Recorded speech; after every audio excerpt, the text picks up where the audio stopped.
En fait, depuis à peu près 1900, il y a une hausse de la température moyenne de l'air qui a été constatée. Et cette hausse, en fait, serait reliée à la hausse des gaz à effet de serre. Et ce qu'il faut savoir, c'est que en France, les gaz à effet de serre, eh bien, 19% proviennent du milieu agricole. Donc c'est 19% d'émissions en équivalent CO2. Et parmi ces gaz à effet de serre, eh bien, le premier gaz émis, c'est le méthane. Et ce méthane, en fait, lui, il vient en très grande majorité des bovins. Donc 87% de ce méthane, ça provient des bovins. Et les bovins, en fait, représentent en France, leurs émissions représentent environ 7% des émissions de dioxyde de carbone, de CO2 équivalent. Et comme je le disais juste avant, le méthane, eh bien, lui, il est émis par éructation, par la bouche des animaux. Et pour avoir un ordre d'idée, ça représente entre 100 et 500 grammes de méthane par jour. Alors ça, c'est au niveau effectivement de la production de méthane. Mais après, ce qu'il faut savoir, c'est que dans, je dirais, le grand ouest de la France, eh bien, c'est ici où la production de viande bovine, la production de viande bovine, elle est majoritaire. Ça se compte à peu près, il y a à peu près 42% de la viande bovine qui est produite dans ce Grand Ouest. Et dans ce Grand Ouest, eh bien, nous avons les Pays de la Loire qui produit également 42% de la totalité produite dans la région Grand Ouest. Ce qui veut dire que dans cette grande région, l'enjeu d'évaluation et de réduction des émissions de gaz à effet de serre et donc de méthane, eh bien c'est important. Parce que vous l'avez compris, c'est ici où il y a quand même une grosse partie de la production de viande bovine en France. Et donc, malheureusement, il manque des références en termes de valeur de méthane émise ici.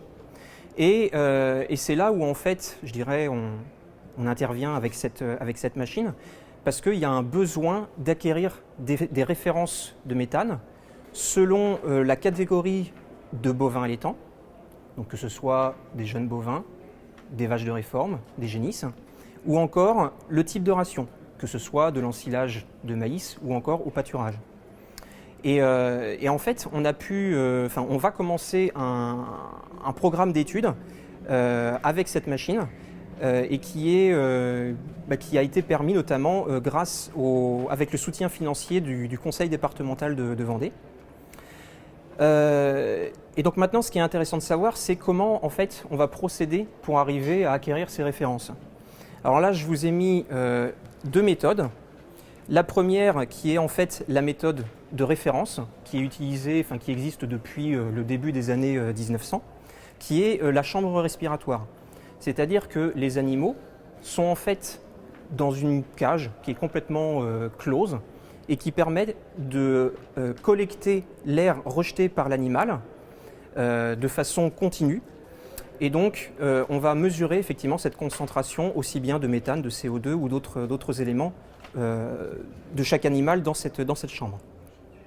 Alors l'avantage de cette méthode, c'est que la précision est excellente, c'est-à-dire qu'on collecte absolument tous les gaz à effet de serre qui sont produits par l'animal, que ce soit aussi bien ceux qui sont rejetés par la bouche que par les flatulences. Par contre, les inconvénients, en fait, c'est que malheureusement, on peut mesurer qu'un seul animal par jour dans cette caisse. C'est une méthode, un outil qui est fixe, qui ne peut pas être adapté au pâturage. Donc ça veut dire qu'il faut que ce soit l'animal en fait qui soit mis dans la chambre respiratoire pour réaliser les mesures. Et également, c'est une machine qui est assez coûteuse. En parallèle, on a d'autres outils qui existent. Alors là, je vous en ai présenté qu'un seul, parce que c'est celui que vous avez en face de vous, qui est ce qu'on appelle le green feed. Et en fait, comme c'est écrit, c'est un analyseur d'air qui est couplé à un distributeur d'aliments, un distributeur automatique de concentré. Donc en fait, ici, vous avez une trémie. où on met bien sûr le concentré, et quand l'animal en fait va présenter sa tête à l'intérieur de la machine, l'animal va être reconnu à partir d'une boucle. La position de la tête de l'animal va également être reconnue pour pouvoir corriger certains paramètres, et la machine en fait va comprendre que c'est tel animal qui est présent, et donc va distribuer une quantité qui va être prédéfinie. Par exemple, ça peut être 30 grammes.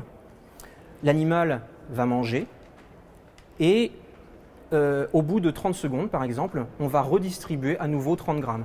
Et en fait, l'intérêt derrière, c'est de maintenir la tête de l'animal dans la machine pour que les trous qui sont présents ici, en fait, c'est par ici que l'air expulsé, respiré par l'animal va être aspiré, va être collecté par la machine. Et donc derrière, ce que vous ne voyez pas, vous avez un grand tuyau où un anémomètre est placé qui va permettre de mesurer le volume d'air qui passe dans ce tuyau.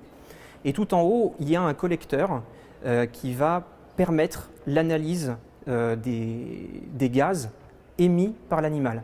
Donc d'un côté, on a le volume, de l'autre côté, on a la concentration de méthane, par exemple.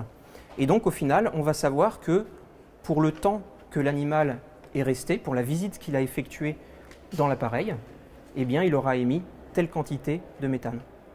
Et donc, l'intérêt aussi de cette machine, c'est que, d'avoir du concentré sur cette machine, c'est que ça va permettre de stimuler l'animal pour visiter l'appareil. Parce que si, en fait, il ne sait pas qu'il a un intérêt à visiter l'appareil, en fait, il ne viendra jamais et on ne pourra jamais collecter les mesures qu'on souhaite, enfin les données qu'on souhaite. Donc cet appareil, son avantage par rapport à la méthode de référence, c'est que, alors bien évidemment, il y a une bonne précision de la mesure de méthane, puisque comme je le disais tout à l'heure, plus de 90% du méthane est émis par la bouche, donc on collecte quand même la quasi-totalité, enfin on l'estime, pardon. L'avantage par rapport à l'autre méthode, c'est qu'on peut le laisser par exemple dans un bâtiment, dans une pâture, et donc on n'a pas un seul animal qui va être collecté, mais on en a une vingtaine. Donc ça c'est quand même très avantageux par rapport à l'autre. Comme je le disais, ça peut être utilisable aussi bien au pâturage qu'en bâtiment, et au niveau des coûts, c'est pareil, ça demande quand même moins d'entretien, notamment aussi au niveau de la main-d'œuvre, il n'y a pas besoin d'une très grande technicité par rapport à l'autre. Maintenant, au niveau des objectifs qui ont été fixés pour cette année 2021 et 2022, avec cet outil, c'est, comme je le disais, d'acquérir des références d'émissions de méthane sur la ferme des Établières à partir de plusieurs catégories de bovins allaitants charolais, parce que c'est la race qui est quand même représentative du Grand Ouest, et sur plusieurs types de rations. Et donc ça va vraiment permettre d'avoir des mesures dans des conditions, sur des situations qui sont représentatives du Grand Ouest de la France. Et donc derrière, comme c'est marqué juste ici, les animaux qui vont être, sur lesquels on va effectuer des mesures, eh bien, on va avoir toute la partie femelle, donc aussi bien les génisses de renouvellement que les vaches du troupeau de reproduction. Alors, normalement, ce serait plutôt des mesures qui seraient réalisées au pâturage. Et également, on aura des mesures à réaliser sur des jeunes bovins. Des jeunes bovins et des vaches de réforme qui, cette fois-ci, seront sur des rations d'engraissement et donc plutôt de l'ensilage de maïs. Le deuxième objectif pour 2022, cette fois-ci, ce sera de réaliser un premier essai pour tenter de réduire les émissions de méthane. Et donc, à cette occasion, en fait, ce ne sera pas la trémie que vous voyez ici, où en fait, il n'y a qu'un seul concentré qui peut être distribué. Ce sera une double trémie qui sera positionnée.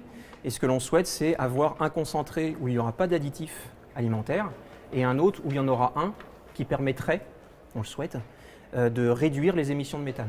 Et donc ça, c'est l'objectif de 2022. Alors il y a d'autres pistes qui existent pour arriver à réduire les émissions de méthane, que ce soit aussi bien au niveau de la conduite du troupeau allaitant, par exemple, passer d'un vélage 3 ans à un vélage 2 ans. Alors après, je ne me rappelle plus des autres à ce niveau-là. Également la génétique, pour arriver à sélectionner des animaux qui sont potentiellement moins émetteurs de méthane, ou encore l'alimentation, et notamment en utilisant des rations qui sont un petit peu plus riches en amidon. Et donc au final, après vous avoir présenté ces objectifs, ce qu'il est souhaité, ce serait d'établir comme je le disais juste avant, d'établir des références d'émissions de méthane en Vendée et plus généralement en région Pays de la Loire. Également, donc, comme je l'ai dit, d'étudier la faisabilité de réduction des émissions de méthane en utilisant un additif alimentaire. Et également de contribuer de façon plus générale aux réflexions sur les moyens donc, les plus pertinents de réduction des émissions de méthane. Oui. Et clairement, ça apporte quoi l'éleveur? Parce que savoir que ces vaches elles sortent des gaz, etc., c'est normal. Qu'est-ce que ça lui apporte d'avoir ça? Oui.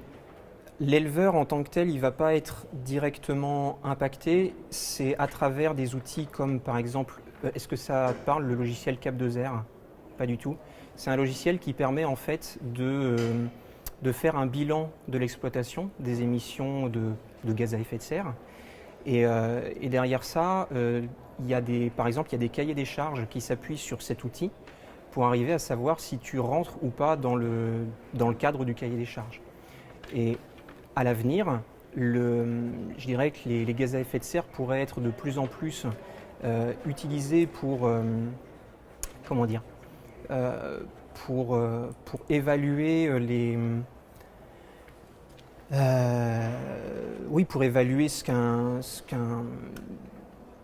qu'un élevage peut produire, et peut-être, je dis bien peut-être, c'est qu'une hypothèse, que les éleveurs pourraient être, que des primes pourraient être réalisées, enfin pourraient être placées.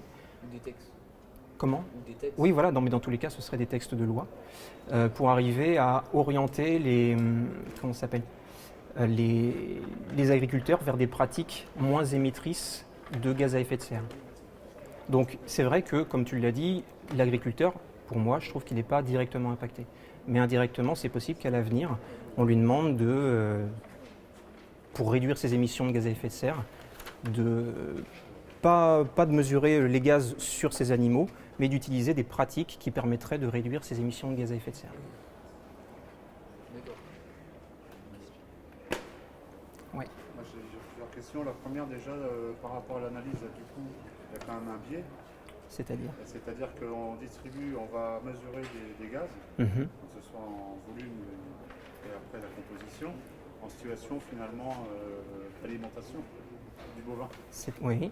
En aucun cas dans une prairie où l'animal se balade, se promène. Oui. Donc du coup on peut supposer, je ne sais pas, vous avez sans doute en amont, estimer la part de gaz lorsque l'animal s'alimente, de celle où il est juste en train de se promener, quoi, de ruminer par exemple. Alors là-dessus, je n'ai pas les réponses à vos questions. Ce qu'il faut savoir, c'est qu'effectivement, les émissions, en fait, c'est principalement la fermentation par après l'ingestion de l'animal.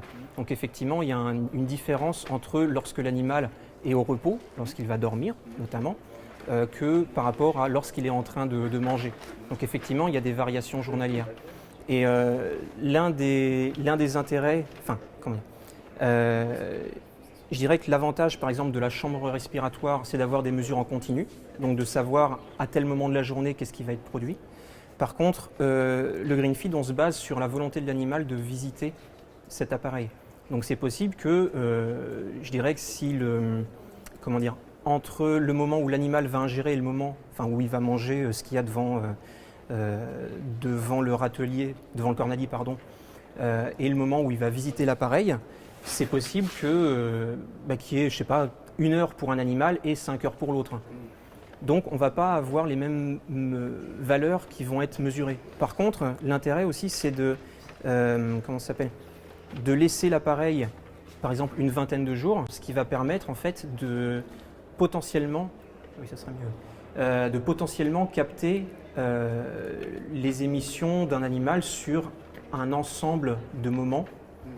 Et donc peut-être arriver à savoir que l'animal il est passé à 10 heures tel jour, il est passé à midi un autre jour, et par rapport au moment où il a mangé, eh ben, on va réussir à capter ce qu'il aura émis sur à peu près toute la journée. Sur une période. Ouais. Et l'autre question, c'était, vous avez avancé, lorsqu'on était sur les pistes d'amélioration, vous avez avancé la piste d'avoir des rations avec un peu plus d'amidon. Ouais. Sauf que nous, on est normands sans doute un peu beaucoup. On aime bien voir balader les bêtes, les normandes dans le pré. On imagine bien que si je distribue de l'amidon, je ne pense pas qu'il se retrouve dans le pré, quoi. Ouais. Il est sans doute sous une autre forme. Donc comment on va pouvoir argumenter ou communiquer plus tard en disant les animaux, il faudrait presque qu'on les rentre en bâtiment pour leur donner de l'amidon à manger, plutôt de les laisser dans le pré à pâturer sous les pommiers ou sous les chênes. Oui, alors c'est une des solutions en fait, c'est pas pour dire que ça s'adapte, enfin qu'il faut faire ça dans tous les élevages en France. Parce que chez vous, par exemple, c'est vrai que l'utilisation de l'herbe, derrière, ça va apporter d'autres avantages, c'est-à-dire que ça va stocker du carbone. Et donc de dire que l'utilisation d'amidon dans ce cas-là, eh ben, c'est le mieux, pas forcément. Ce sera peut-être une autre solution qui sera préférable dans votre cas.